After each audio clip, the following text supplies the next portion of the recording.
Hello students, இன்னைக்கு நம்ம பார்க்க போற டாபிக் வந்து Introduction to Database Management System. இதில் வந்து என்ன பார்க்க போறோம் அப்படின்னு சொன்னா டேட்டானா என்ன, இன்ஃபர்மேஷன்னா என்ன, டேட்டாபேஸ்னா என்ன, ஏன் டேட்டாபேஸ் யூஸ் பண்றோம், டேட்டாபேஸ் மேனேஜ்மெண்ட் சிஸ்டம்னா என்னன்னு பார்க்க போறோம். ஸோ இப்போ ஃபர்ஸ்ட் ஒன் வந்து டேட்டானா என்ன அப்படின்னு சொன்னா இப்போ கலெக்ஷனா இப்போ நான் என்ன சொல்றேன், ஃபேக்ட்ஸ், figures, video,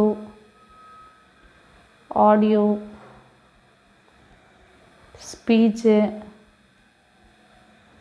image இது எல்லாத்தையும் நான் வந்து ஒரு டேட்டான்னு சொல்லுவேன். அதாவது figures, facts, figures, video, speech, audio. So facts அப்படின்னு சொன்னால் சப்போஸ் நான் 20 ஒரு இது நம்பரை சொல்லுவேன், நான் ராம்னு சொல்லுவேன், இல்லை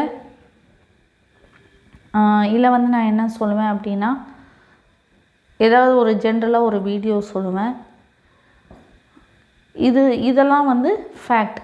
ஏன் அப்படின்னு சொன்னால் இல்லை இதை நான் ஒரு ஃபிகர் 20 வந்து ஒரு ஃபிகர்னு கூட நான் சொல்லலாம். ஏன் அப்படி ஃபிகர்னு சொல்கிறேன் அப்படின்னா 20 வந்து ஒரு ஏஜ் ஆஃப் அ பர்சனை குறிக்கலாம், இல்லைன்னா அது வந்து மார்க் ஆஃப் அ பர்சனை குறிக்கலாம். நம்ம எதுன்னு நம்ம சொல்ல முடியாது. ஸோ இதெல்லாம் வந்து டேட்டா.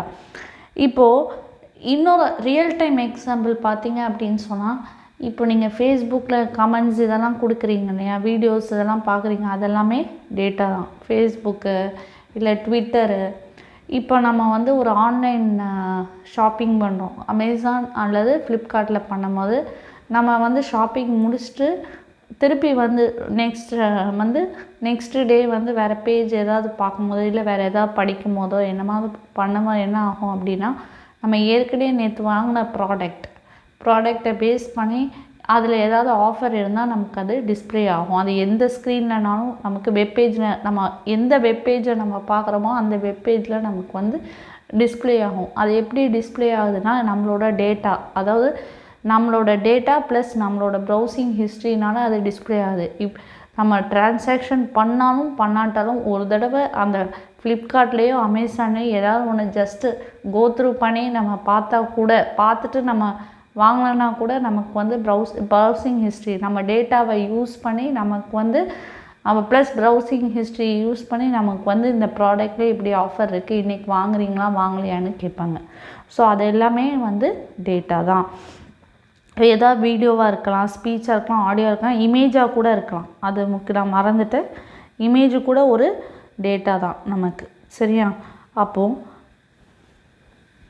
அடுத்தது வந்து நம்ம வந்து என்ன பார்க்க போகிறோம்னா இன்ஃபர்மேஷன்னா என்னென்னு பார்க்க போகிறோம். இன்ஃபர்மேஷன் அப்படின்னு சொன்னால் processed data. So processed data இப்போ நான் வந்து ராம்னு எழுதினேன், 20 எழுதினேன். இப்போ நான் வந்து இப்போ சப்போஸ் இப்படி எழுதுறேன், ராம் இஸ் 20 years old அப்படின்னு சொன்னால் இது வந்து இன்ஃபர்மேஷன். ஏன்னா வந்து இது வந்து ப்ராசஸ்டு டேட்டா. ஸோ இது வந்து எனக்கு ஒரு இன்ஃபர்மேஷனை கொடுக்குது. ராம் வந்து 20 years oldன்னு சொல்லி கொடுக்குது. இது நமக்கு இன்ஃபர்மேஷன். இப்போ அப்புறம் மற்றது என்ன பார்த்தோம், வீடியோன்னு சொன்னேன் இல்லையா. இப்போ நான் வீடியோவில் ஸ்பெசிஃபிக்காக இப்போ ஒரு வெப்பேஜில் போய் DBMS வீடியோ லெக்சர் அப்படின்னு கொடுத்தா எனக்கு என்ன வரும், எனக்கு செட் ஆஃப் எல்லா வீடியோஸும் டிஸ்பிளே ஆகும். யார் DBMS ரிலேட்டட் வீடியோஸ் எல்லாம் எனக்கு டிஸ்பிளே ஆகும். ஸோ இது வந்து எனக்கு இன்ஃபர்மேஷன்னு சொல்லலாம். அதே மாதிரி நான் ஒரு இமேஜ் ஃபைலில் எனக்கு ஸ்பெசிஃபிக்காக லோட்டஸ் அப்படின்னு சொன்னால் லோட்டஸோட இமேஜ் மட்டும் வேணும்னா அது மட்டும் எனக்கு டிஸ்பிளே ஆகும். ஸோ அதுதான் வந்து எனக்கு ப்ராசஸ்டு டேட்டான்னு சொல்லுவாங்க. அப்போது டேட்டா பேஸ்னால் என்ன? டேட்டாபேஸ் அப்படின்னு சொன்னால் collection of related data that represent some real world entities. Related data அப்படின்னு சொன்னால் என்ன அப்படின்னா இப்போ நம்ம ஒரு காலேஜ் எடுத்துப்போம். காலேஜில் என்னென்ன இருக்கும், இப்போ ஒரு எல்லார் பற்றி டேட்டாபேஸ்னால் பொதுவாக எதுக்கு யூஸ் பண்ணோம், நம்மளோட இன்ஃபர்மேஷனை வந்து ஸ்டோர் பண்ணுறதுக்கு தான் டேட்டாபேஸ் யூஸ் பண்ணுவோம் இல்லையா. ஸோ இப்போ நம்ம ஒரு காலேஜில் எடுக்கிறோம், காலேஜில் வந்து ஸ்டூடெண்ட் டேட்டாபேஸ் இருக்கும். ஸ்டூடெண்ட்டோட ஐடி, ஸ்டூடெண்ட்டோட நேமு, அவங்க என்ன பிரான்ச்சு, என்ன ஸ்பெஷலைசேஷன், என்ன கோர்ஸ் படிக்கிறாங்கன்னு சொல்லி எல்லாமே இருக்கும். ஓகேவா. ஸோ ஒரு இதில் எந்த செக்ஷனில் படிக்கிறாங்க, சிலப்போ டிபார்ட்மெண்ட் வைஸ் நமக்கு செக்ஷன் வேரி ஆகும் இல்லையா. ஸோ அதுக்கு எல்லாமே சேர்த்து ஒரு டேட்டா பேஸ் இருக்கும். இப்போ நான் என்ன பண்ண போகிறேன்னா, இப்போ கலெக்ஷன் ஆஃப் அதுதான் வந்து ரிலேட்டட் டேட்டா. ஸோ ஸ்டூடெண்ட்டோட இது வந்து ஸ்டூடெண்ட்டோட ரெஜிஸ்டர் நம்பர், நேமு, அதாவது ஸ்டூடெண்ட் டேட்டா பேஸில் அது எனக்கு என்ன இருக்கும், register number, name, branch, specialization, அது அதுக்கப்புறம் கோர்ஸு ஸ்பெஷலைசேஷன், அப்புறம் கோர்ஸு எல்லாமே இருக்கும், கோர்ஸ் ஐடி, கோர்ஸ் எல்லாமே இருக்கும். ஓகேவா. அதே மாதிரி இன்னும் கொஞ்சம் ஃபீல்ட்ஸும் இருக்கும்.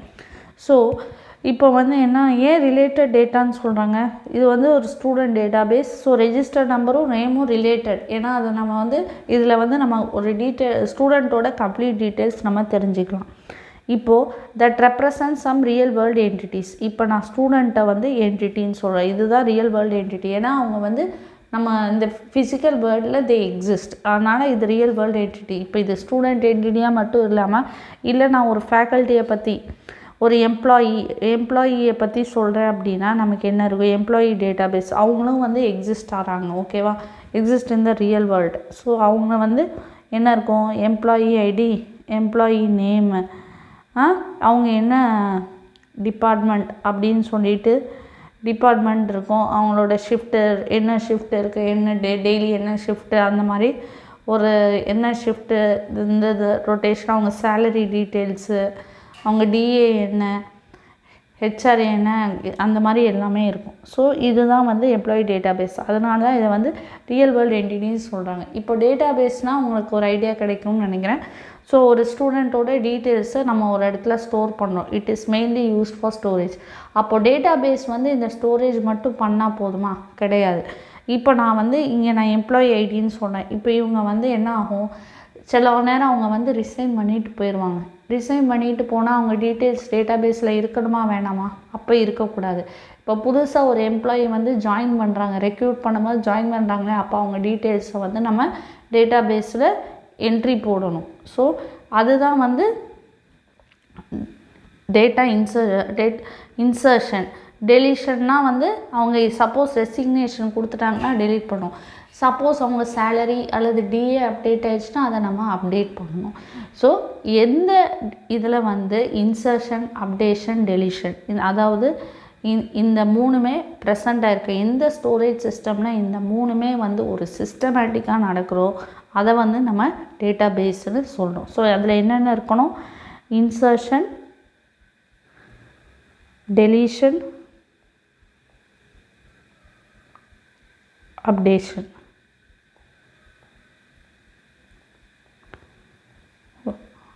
ஸோ அடுத்த இதில் அதுதான் வந்து டேட்டா பேஸ். அப்போ நம்ம எதுக்கு டேட்டா பேஸ்க்கு வந்து நம்ம ஏன் போகிறோம் அப்படின்னு சொன்னால், ஈஸி ஆக்சசிபிலிட்டி. இப்போது ஈஸி ஆக்சஸ்னால் என்ன, இப்போ நான் வந்து ப்ரீவியஸ் இதில் ஒரு எம்ப்ளாயி டேட்டா பேஸ் சொன்னேன். அதில் employee ID, employee name, employee department, மூணு ஃபீல்டு மட்டும் வச்சுக்கணும். ஓகேவா. இப்போது எனக்கு அதில் வந்து ஜஸ்ட்டு எனக்கு என்ன வேணும், எம்ப்ளாயி சேலரி இருக்குது, ஒரு இது இருக்குதுன்னு வச்சுக்கோங்க.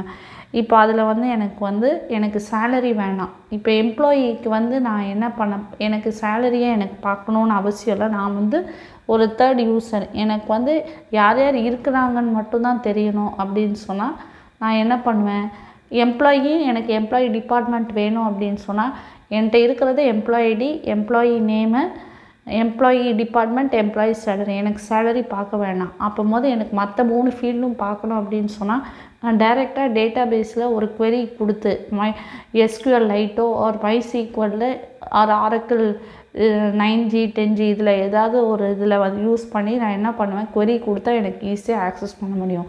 இதை வந்து நான் ட்ரெடிஷ்னல் ஃபைல் சிஸ்டம் யூஸ் பண்ணி கூட நான் பண்ணலாம். பட் ஃபைல் சிஸ்டமில் என்ன ஆகும், நான் வந்து ஒரு தனியாக ப்ரோக்ராம் எழுதணும். ப்ரோக்ராம் எழுதி என்ன பண்ணணும் அப்படின்னு சொன்னால், இந்த 4 டீட்டெயிலையும் வந்து ஒரு ஃபைலில் நான் ஸ்டோர் பண்ணிடுவேன். சப்போஸ் வந்து என்ன பண்ணால், எம்ப்ளாயி வந்து எனக்கு வந்து என் டீட்டெயில்ஸ் எல்லாம் கரெக்டாக இருக்கான்னு செக் பண்ணணும்னு கேட்குறாங்க. நான் என்னோடய ஃபைலை ஷேர் பண்ணுவேன். அப்போ நான் அவங்க சேலரியை வந்து ஒவ்வொருத்தருக்கும் ஒவ்வொரு சேலரி இருக்கும் இல்லையா. ஒரு ஒரு பேஸ்ட் ஆன் ஹைரார்கி அவங்களோட சேலரி வந்து வேரியேஷன் இருக்கும். ஸோ நான் எம்ப்ளாயிக்கிட்ட அவங்க சேலரியை டிஸ்க்ளோஸ் பண்ணாமல், அவங்க சேலரி மட்டும்தான் அவங்களுக்கு தெரியணும், மற்றவங்க சேலரி தெரியணும்னு அவங்களுக்கு அவசியம் கிடையாது இல்லையா?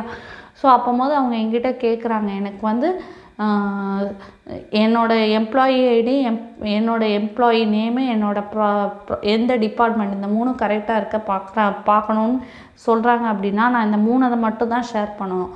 அப்போமா நான் என்ன பண்ணுவேன், திருப்பி நான் ஒரு ஃபைல் க்ரியேட் பண்ணுவேன். சி ப்ரோக்ராம் எழுதி என்ன பண்ணலாம், சி ப்ரோக்ராம் யூஸ் பண்ணி அந்த ஃபைல் எந்த லொக்கேஷனில் இருக்கோ அதை நான் ஆக்சஸ் பண்ணி அவங்கக்கிட்ட அப்படி பண்ணால் மட்டும்தான் நான் வந்து டீட்டெயில் ஷேர் பண்ண முடியும். ஸோ நான் வந்து என்ன பண்ணுவேன், இன்னொரு ஃபைலில் எடுத்து அந்த ஃபைலில் வந்து சேலரி இல்லாமல் கொடுப்பேன். ஸோ இதில் இப்போ எனக்கு எத்தனை ஃபைல் இருக்குது, என்கிட்ட ஒரு ஒரிஜினல் ஃபைல் இருக்குது, அவங்கக்கிட்ட என்ன இருக்குது அதே டீட்டெயில் தான், பட் அதில் வந்து சேலரி இல்லை. ஸோ அதை நான் ஆக்சஸ் பண்ணுறதுக்கு சி ப்ரோக்ராம் மூலமாக கொடுத்துட்டேன் அப்படின்னா எனக்கு அப்போது என்ன ஆகுதுன்னா, நான் வந்து 2 ஃபைலாக கொடுக்கணும். இப்போ நான் டிபிஎம்எஸில் கொடுத்தேன்னா ஒரு சிங்கிள் கொரியில் எது அவங்களுக்கு தேவையோ அதை மட்டும் ரிட்ரீவ் பண்ணி அந்த டேட்டா பேஸ்லேருந்து எடுத்து கொடுத்துடலாம். அதை மட்டும் அவங்க டைரெக்டாக ஒரு சிங்கிள் கொரியிலே பண்ணலாம். மோரோவர் டேட்டாபேஸ் மேனேஜ்மெண்ட் சிஸ்டம் வந்து என்ன அப்படின்னு சொன்னால், அது வந்து கிளைண்ட் சர்வர் ஆர்கிடெக்சரை ஃபாலோ பண்ணுது. ஓகேவா?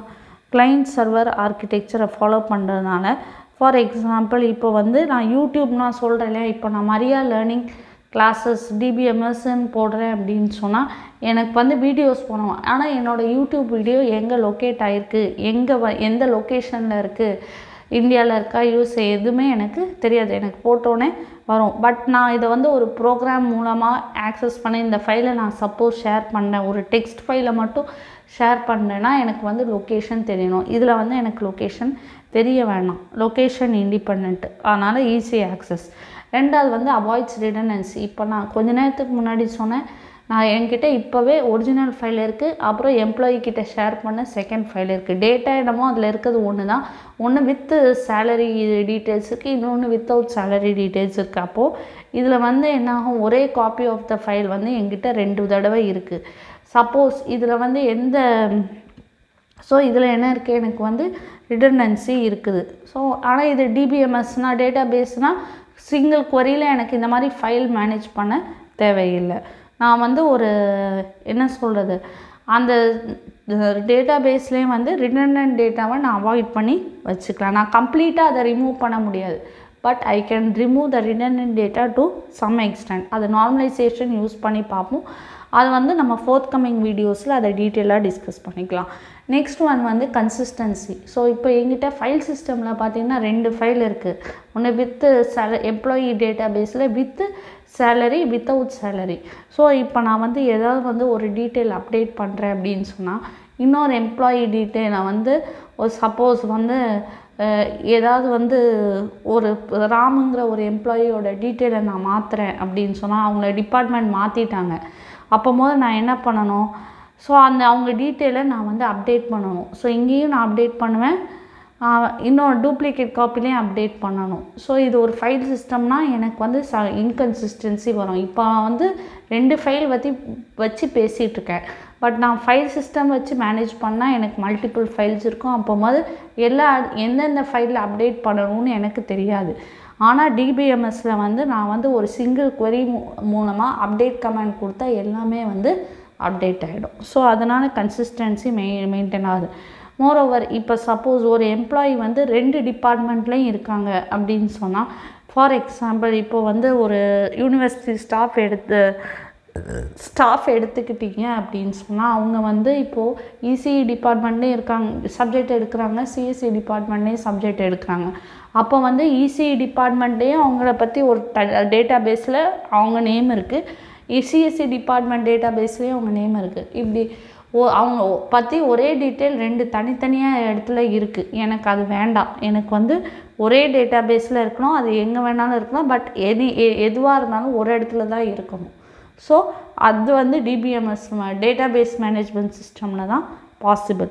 அடுத்தது வந்து செக்யூரிட்டி. நான் வந்து ஒரே காப்பியை மல்டிபிள் டைம்ஸ் இது ஆக்சஸ் பண்ணுறதுனால செக்யூரிட்டி லேப்ஸ் ஆகலாம். ஃபார் எக்ஸாம்பிள் சம்டைம்ஸ் எம்ப்ளாயி என்கிட்ட வந்து ஃபைல் ஷேர் பண்ணும்போது என்னோட நாலேஜ் இல்லாமல் சிலப்போ நான் வந்து ஒரே ஃபைலை நான் மல்டிபிள் காப்பீஸ் வச்சு இருக்கிறதுனால எனக்கு நானே கன்ஃபியூஷன் ஆகி அவங்கக்கிட்ட எது அவங்களுக்கு தேவையில்லையோ சப்போஸ் சேலரி ஃபைலையே நான் வந்து ஷேர் பண்ணலாம். அது இன்னைக்கு இப்போ வந்து இது வந்து ஒரு 10 எம்ப்ளாயீஸ்லாம் பரவாயில்ல, டேட்டாபேஸ் மேனேஜ்மெண்ட் சிஸ்டம் நமக்கு தேவையில்லை.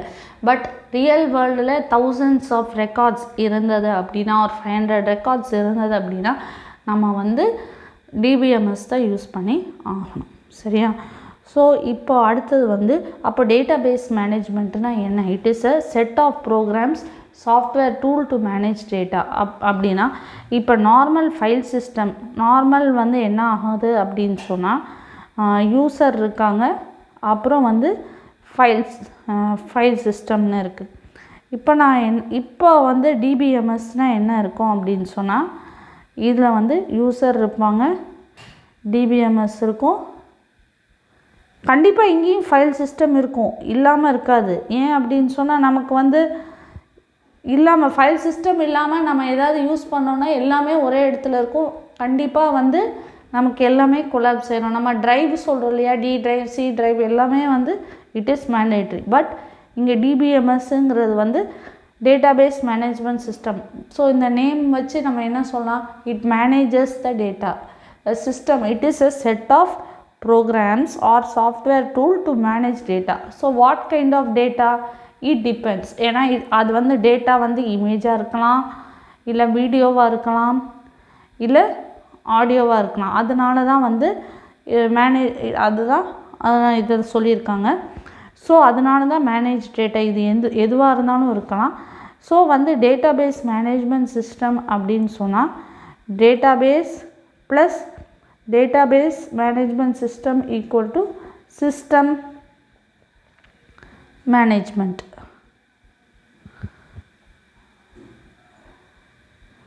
ஸோ இதுதான் வந்து database management system.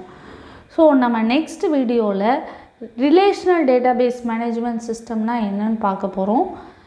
File சிஸ்டமும் traditional database management சிஸ்டமுக்கும் என்ன ட்ராபேக்னு பார்க்க போகிறோம். அது நெக்ஸ்ட்டு நாம் அந்த வீடியோவில் பார்க்கலாம். தேங்க்யூ.